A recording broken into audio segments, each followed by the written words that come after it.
What if the greatest secrets in the world weren't buried in deserts or locked in pyramids, but kept hidden inside the most powerful church on earth?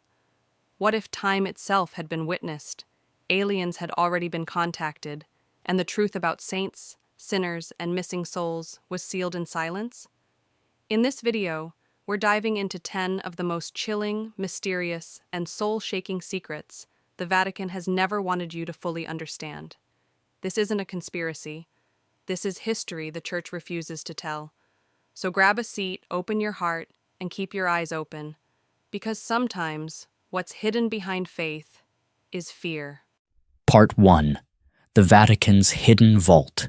A Silence That Speaks. Imagine standing before a fortress not built of stone, but of centuries, each wall layered with secrets, each corridor echoing prayers and whispers long buried by time.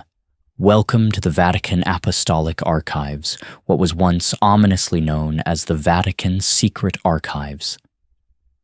For over 12 centuries, this hidden sanctuary has been the heart of one of the most powerful institutions on earth.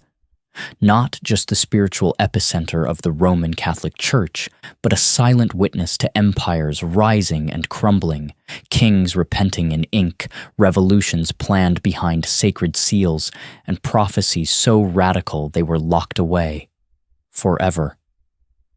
Over 53 miles of shelving stretching beneath the surface of Vatican City, house parchments, and letters that have the power to rewrite human history. But here's the catch. You're not allowed in. Not unless you're part of a hand-selected elite circle of scholars. And even they face red tape so thick it feels like scripture written in chains. I've spent over a decade diving deep into sacred texts, ancient languages, and the moral architecture of the Church. And let me tell you, when we speak of the Apostolic Archives, we're not just talking about dusty old books. We're talking about the spiritual DNA of Christianity, raw, unfiltered, unedited. Think about it. What narratives were trimmed to preserve power? What gospels were dismissed because they questioned too much? What letters between popes and emperors are hidden because their contents shake the very foundation of what millions believe today? In 2019, the Church made a subtle PR move. They changed the name from Vatican Secret Archives to Apostolic Archives, hoping to reduce suspicion. But trust me, a name change doesn't erase the centuries of intentional obscurity. It begs the question, what is so dangerous, so spiritually explosive, that it had to be sealed away generation after generation? We're not just talking about history, we're talking about sacred omission. The kind of omission that protects not just theology, but power. Some say this archive holds the truth about lost gospels. Others claim it's where ancient relics are cataloged, items from the early church, perhaps even from Christ himself. Some even believe it houses maps, ancient technologies, or prophetic manuscripts that could alter our understanding of time and destiny. But what chills me most as a biblical scholar isn't what might be in there. It's why we're not allowed to know, because when knowledge is kept from the light, it isn't preserved. It's weaponized. Part 2. The Templar Truth, a pardon buried in silence. For centuries, the story of the Knights Templar has been wrapped in legend and blood. To most people, they were warriors of God turned heretics overnight, betrayed, arrested, tortured, and burned at the stake. The official church narrative? They were guilty of blasphemy, accused of worshipping false idols and committing unspeakable acts. History painted them as a cautionary tale of pride before the fall. But what if the fall wasn't caused by sin, but by silence? In 2001, hidden in a drawer in the Apostolic Archives, yes, the same Vatican vault we explored in Part 1, a 700-year-old parchment resurfaced. It was called the Chinon parchment, and its contents sent shockwaves through the few scholars permitted to view it. This fragile piece of parchment revealed a secret that had been buried since 1308. Pope Clement V had actually absolved the Knights Templar of heresy. Let that sink in. The Church cleared their name, quietly, secretly, and then let them die anyway. As a biblical historian, I can tell you this changes everything. This wasn't just an internal decision hidden from the public. It was a betrayal on a global eternal scale, a moment where truth was sacrificed on the altar of politics.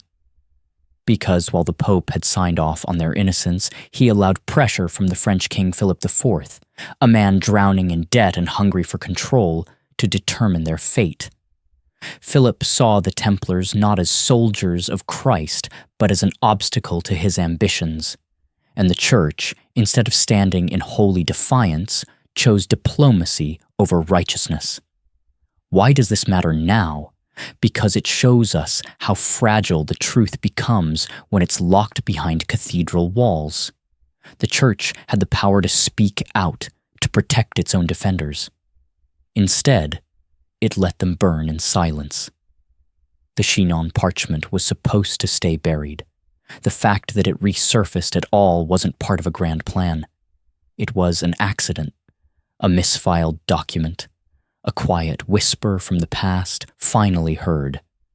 And if something this monumental could be hidden for centuries, what else is buried in that vault of forgotten justice? This revelation reminds us that the Church is not just a spiritual institution, it's a deeply human one that has sometimes chosen power over protection, silence over truth, and perhaps most haunting of all, the Templars may have known secrets the Church couldn't afford to let out. So rather than risk exposure, they were erased, not by flames, but by fear. Part 3. The Gospels that never got. And let me ask you something. What makes a gospel gospel? Is it the truth it tells, or the power that approves it? The Bible you hold in your hands today, the one read from pulpits, studied in seminaries, and passed down through generations, wasn't handed down whole and complete from heaven. It was chosen, curated, canonized by councils and influenced by empires. What most believers don't know is that in the earliest centuries of Christianity, dozens of gospel accounts were written, each telling their version of Jesus' life, teachings, and resurrection. Some were mystical, some were radical, some were intimate, and many were banned. As a biblical scholar, I've spent years reading fragments of these lost Gospels, texts like the Gospel of Thomas, the Gospel of Mary, and the mysterious Gospel of Judas. These weren't wild fiction.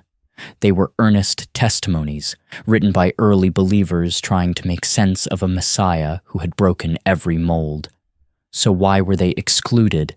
Because they didn't fit the tidy narrative that powerful leaders wanted to promote. Some Gospels portrayed Jesus as a teacher of hidden knowledge, not just a sacrificial lamb. Others highlighted the role of women as leaders in the early church, a threat to the male-dominated hierarchy that would soon define Catholic tradition. And others dared to suggest that the kingdom of God was not coming someday, but was already within us. Dangerous words for a world obsessed with control. These books weren't just lost. They were buried, on purpose. And yet, many of them survived. In 1945, a farmer in Egypt discovered a clay jar hidden in a cave. Inside, the Nag Hammadi Library, a treasure trove of long-lost Christian writings, gospels the Church hoped had disappeared forever. But God has a way of bringing hidden things back into the light. What does this mean for us today?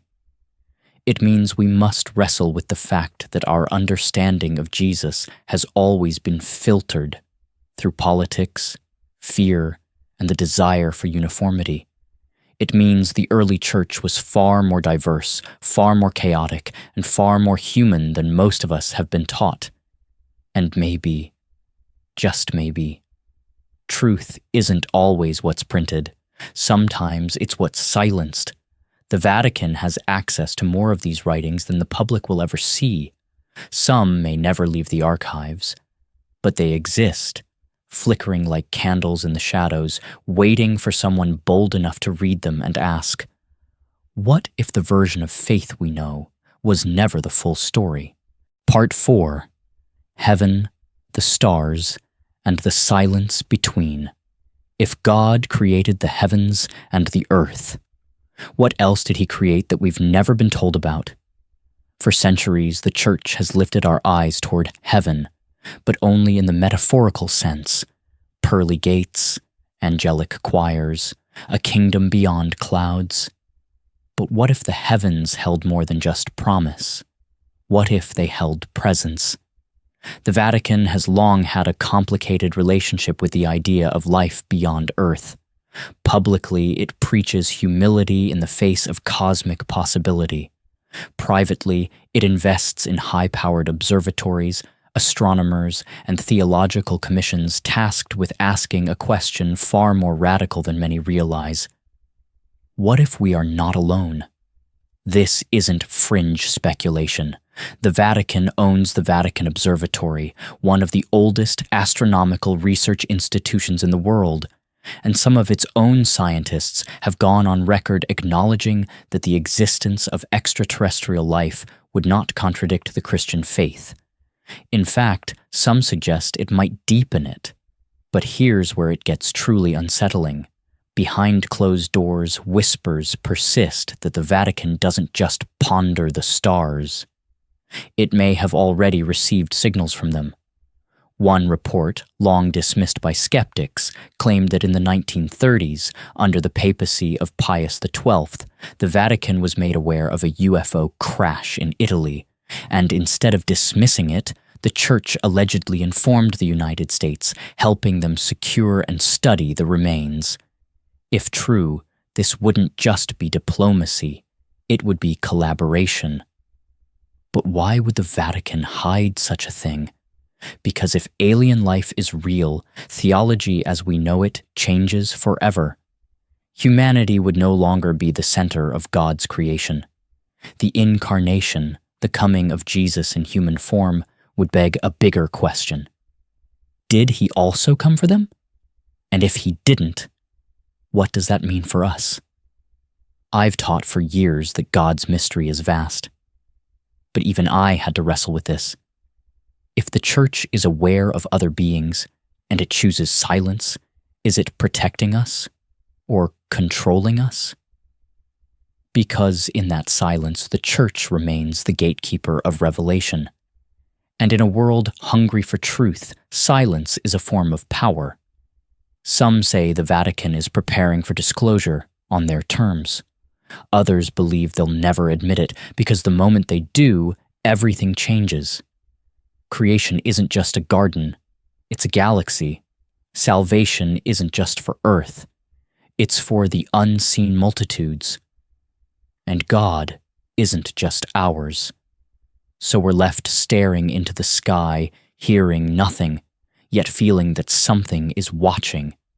And the only thing louder than proof is the absence of it. Part 5. The Tomb. Beneath the rock. Beneath the grand altar of St. Peter's Basilica, under marble, incense, and centuries of devotion, lies a question no one dares to ask out loud. Are we kneeling over truth or over a symbol? The Vatican proclaims that this is the final resting place of St. Peter, the rock on which Christ said he would build his church. Billions have believed it. Millions have journeyed across oceans to kneel above that tomb in prayer. But if you follow the path deep below the basilica, past the sacred walls and flickering lamps, into the Vatican necropolis, something changes. The certainty fades. The mystery thickens. I've walked through those corridors myself, Damp air, ancient stone, narrow paths that feel more like memory than architecture. And when you arrive at what's claimed to be Peter's final resting place, you're met not with clarity, but with carefully staged ambiguity. Yes, bones were found. Yes, they were declared holy. Yes, they were placed in a glass case. But no, you cannot see them. No photographs, no public DNA results, no carbon dating released. So the world is left with a declaration, these are the bones of Peter. But we are given no proof, only the power of the proclamation. This isn't just about relics. This is about legitimacy. Because if Peter isn't buried there, if the bones don't match the story, then the Vatican's entire claim to apostolic authority begins to tremble. The papacy itself stands on the belief that Peter was not only the first pope, but was physically laid to rest in the soil of Rome. Remove that cornerstone, and the cathedral doesn't just lose a relic, it loses its foundation.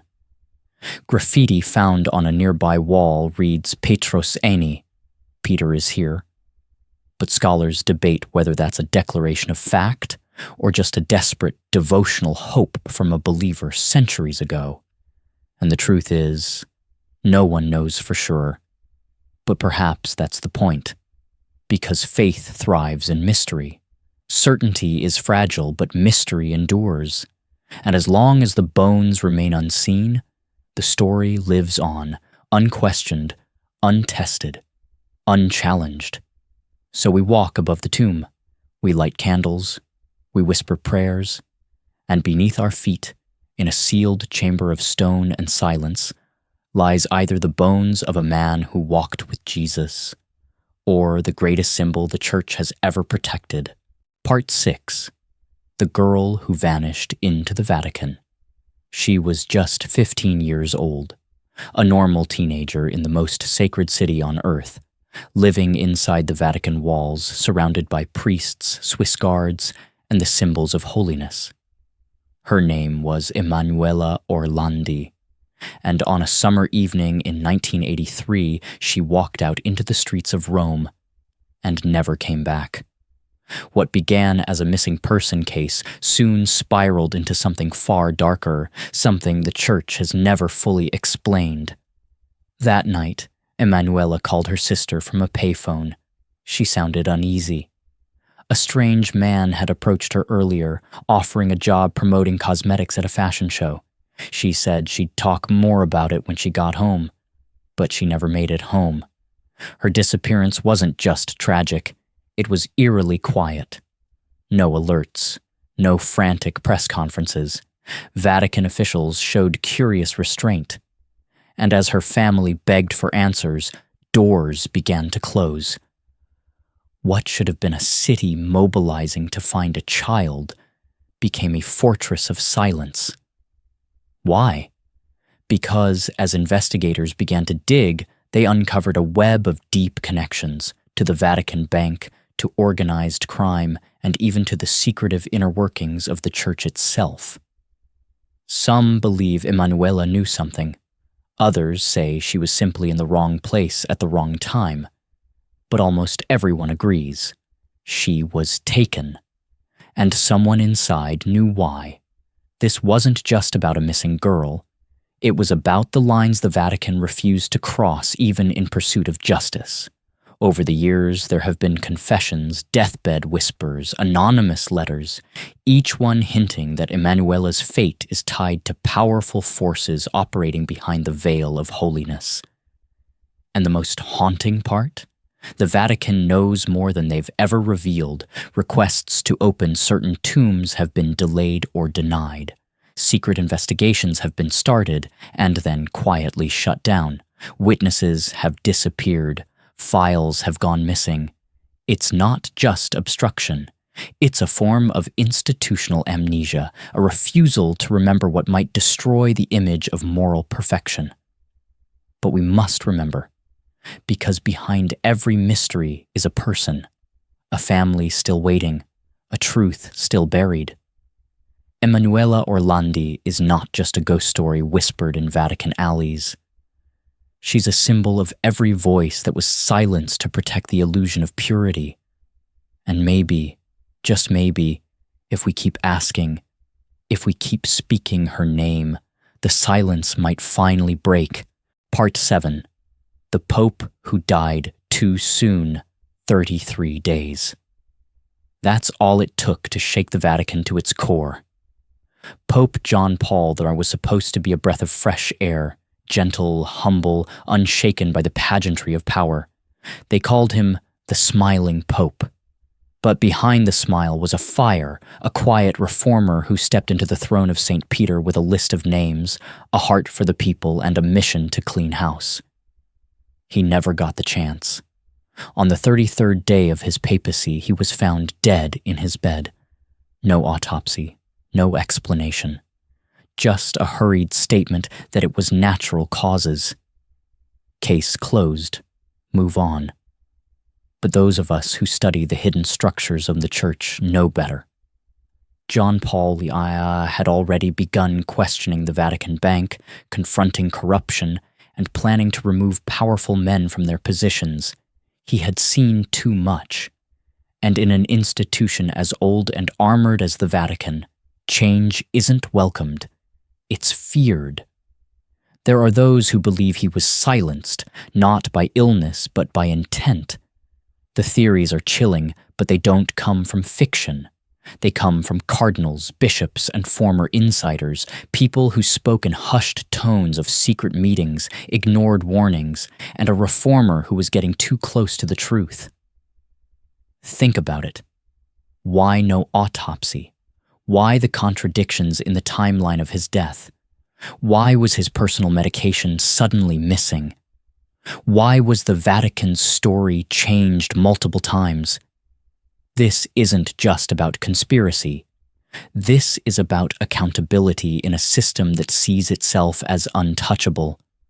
I've spent a decade studying the character of reformers in Scripture: Jeremiah, Amos, Paul. All of them risked their lives to speak truth to power, and the same was true of Pope John Paul I.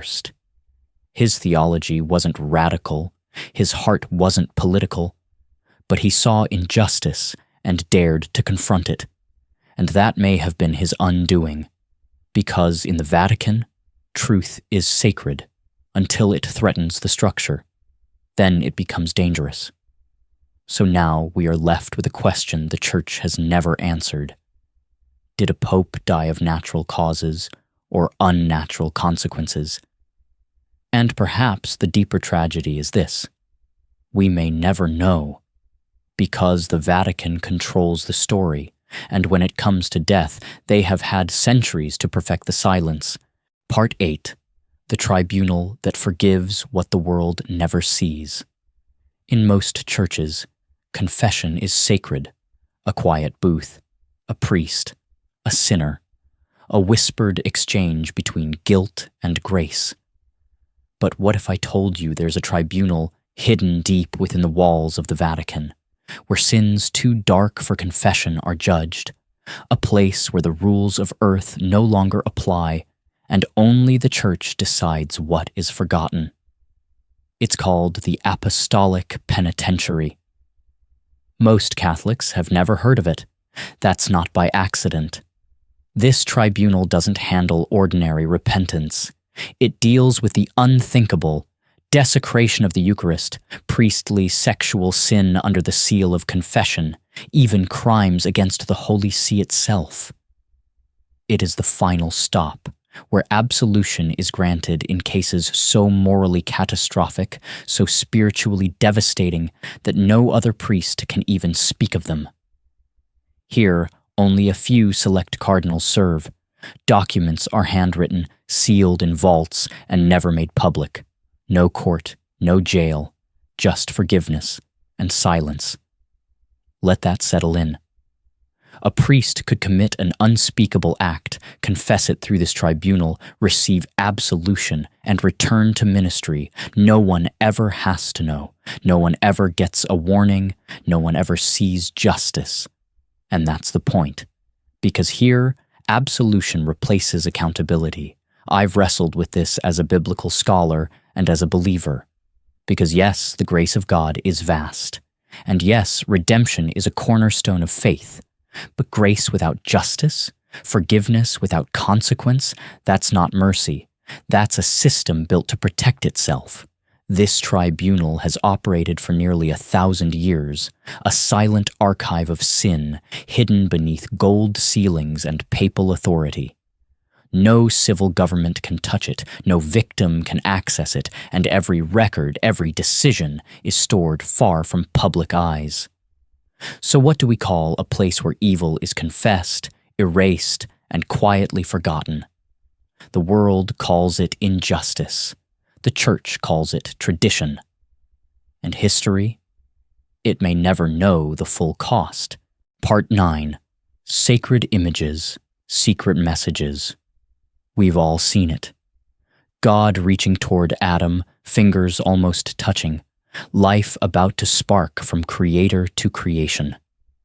It's one of the most iconic scenes in all of Western art, the creation of Adam, painted on the ceiling of the Sistine Chapel by Michelangelo. But what if we've been looking at it wrong this whole time? What if what we call divine is actually a coded message? For centuries, millions have stared up in awe, seeing holiness in brushstrokes. But in recent decades, anatomists, people who study the human body, have looked at that famous cloud God is emerging from, and they've noticed something shocking. It looks exactly like a human brain. The shape, the folds, the structure, even the depiction of the vertebral artery, all match. And suddenly, what looked like angels becomes anatomy. What looked like heaven might actually be the mind. So what was Michelangelo really painting? As a theologian and scholar of Christian symbolism, I'll tell you this. Art in the church is never just decoration. It's message. It's metaphor. It's power wrapped in pigment. In the Renaissance, artists weren't just creators. They were theologians with paintbrushes. Many of them were deeply spiritual, but also deeply conflicted. They wrestled with questions of truth, control, and the human soul. And some believe Michelangelo encoded a message into that ceiling, that perhaps the spark of God, the divine image, is not only something we receive, but something already within us. That holiness doesn't descend from above, but awakens from within. And that's not the only hidden message. In Raphael's School of Athens, pagan philosophers like Plato and Aristotle are painted on sacred walls, canonized in color, side by side with Christian imagery. Obelisks from ancient Egypt stand boldly in St. Peter's Square, not demolished but preserved, aligned with solar precision. Why? Because the church didn't destroy the old symbols of power. It absorbed them. It sanctified them. It turned them into something it could control. This isn't deception. It's design. You see, the Vatican understands something most people forget. Images outlast words. A sermon is forgotten. A painting is remembered forever. So if you want to shape faith without saying a word, you hide truth in the open, in architecture, in symmetry, in symbols no one questions, unless they know what to look for. So the next time you step into a cathedral, or gaze at a fresco, or kneel beneath a dome, ask yourself, what am I really looking at? Because in the house of God, even the walls speak in code. Part 10. The machine that watched time. Imagine a device, not from science fiction, but from within the walls of the Vatican. A machine said to peer through time, not to predict the future, but to watch the past, to witness history as if it were a film playing back in real time. They call it the Chronovisor. To many, it sounds like legend. But within the cloisters of Vatican lore, the story runs deeper than rumor. It begins with Father Pellegrino Ernetti, a Benedictine monk and respected physicist who claimed in the 1950s to have helped build this mysterious device, alongside a secret team of scientists, some allegedly tied to Enrico Fermi and even Werner von Braun. Ernetti described it as a kind of spiritual telescope, a window into time crafted through sound waves, light, and the remnants of energy embedded in space itself. According to his testimony, they didn't just observe ordinary history. They saw the crucifixion. They saw ancient Rome. They watched lost performances, unrecorded councils, unwritten truths. And yet, no proof was ever shown. Just one grainy photograph of Jesus on the cross, later debunked as a replica from a statue in a church. A forgery? Maybe. A cover-up? Perhaps. But here's the chilling part. The Vatican has never denied the Chronovisor's existence. In fact, according to Ernetti, once the implications became too enormous, the Church ordered it dismantled and hidden. Why? Because if you can see the past, you can verify the unprovable. You can expose false narratives. You can confirm or disprove the very foundation of belief. And in a religion built on mystery, certainty is dangerous. Because if you could witness the Last Supper, if you could watch Moses split the sea, if you could observe the resurrection itself, would your faith deepen or unravel? The Chronovisor threatens not just history, but the structure of belief itself, because faith requires a veil, a space for hope, a gap for trust. And if the divine becomes data, mystery dies. And when mystery dies, religion becomes information.